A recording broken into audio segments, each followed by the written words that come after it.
আসছে বাজেটে কর কাঠামো সহজ করা এবং এনবিআর কর্মকর্তাদের দ্বারা হয়রানি বন্ধের বিষয়গুলো সুরাহা হওয়া জরুরি বলে মনে করেন পোশাক কারখানা মালিকরা। তাদের অভিযোগ, সরকারি কর্মকর্তারা ব্যবসায়ীদের সাথে আলাপ আলোচনা ছাড়াই কর হার ও রাজস্ব লক্ষ্য ঠিক করে করকে বোঝায় পরিণত করেন। জাহিদুল ইসলামের প্রতিবেদন।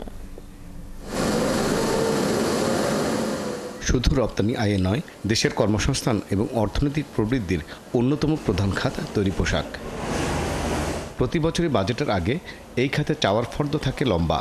এবার দাবি অগ্রিম আয়কর আদায় পদ্ধতি সংস্কার এবং চাপিয়ে দেওয়া ভ্যাট যৌক্তিক পর্যায়ে নামিয়ে আনা।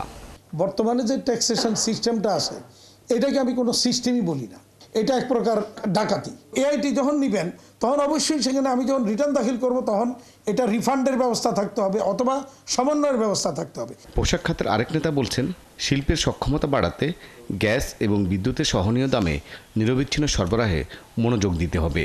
প্রত্যেকটা সেগমেন্টে, প্রত্যেকটা মিনিস্ট্রিতে যে পলিসিগুলোর ইমপ্রুভমেন্টের দরকার, এখানে আমার মনে হয় যে ঢালাওভাবে না দিয়ে একটা ইন্ডাস্ট্রি স্পেসিফিক নিডকে ক্যাটার করার জন্য যেই সাপোর্টগুলো নিয়ে আসা দরকার সেটা নিয়ে আসা দরকার।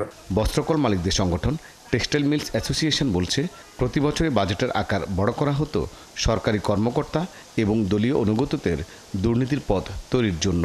এবারের বাজেটে এমন উদ্দেশ্যমূলক সম্প্রসারণ বন্ধ করতে হবে।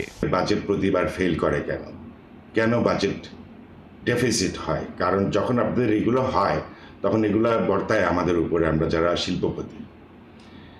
দেখেন, আপনারা ব্রিজ বানাচ্ছেন অথচ রাস্তা নেই, রাস্তা বানাচ্ছেন অথচ ব্রিজ নেই।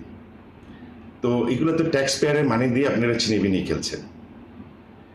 আপনি কর্ণফুলী আন্ডারপাস করেছেন, একটা গাড়িও যায় না, অনেক বহু ব্যয়বহুল একটা প্রকল্প। এই টাকাটা তো একটা আপনি কনস্ট্রাকটিভ কাজে লাগাইতে পারতেন, যেটা আমাদের উপকারে আসতো। এছাড়াও এলডিসি গ্র্যাজুয়েশনকে সামনে রেখে সরাসরি না হলেও পোশাক ও বস্ত্র খাতের জন্য বিকল্প উপায়ে প্রণোদনা দেওয়ার কথাও বলছেন ব্যবসায়ীরা। জাহিদুল ইসলাম, ৭১, ঢাকা।